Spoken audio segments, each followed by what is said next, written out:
এই দেখো বন্ধুরা, এই চন্দ্রমল্লিকা গাছগুলো থেকে আমি এখন চারা তৈরি করব। দেখতে পাচ্ছ, নতুন নতুন চারা তৈরি করব, যাতে শীতকালে আরও ভালো ফুল হয়।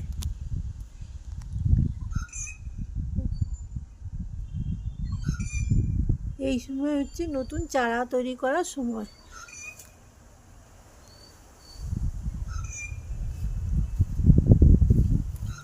এইগুলো থেকে আমি নতুন চারা তৈরি করব।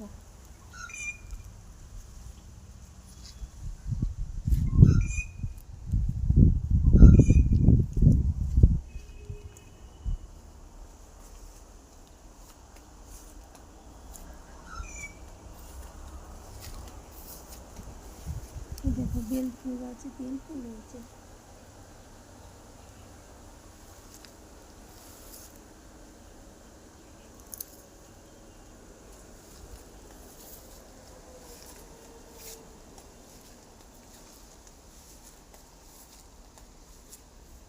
কত পুদিনা পাতা গাছ, তোমাদের লাগে তো নিয়ে যাবে এখান থেকে। চলো আমরা এখন এই চন্দ্রমল্লিকা গাছ থেকে চারা তৈরি করি, শীতকালে অনেক ফুল হবে। ঠিক আছে,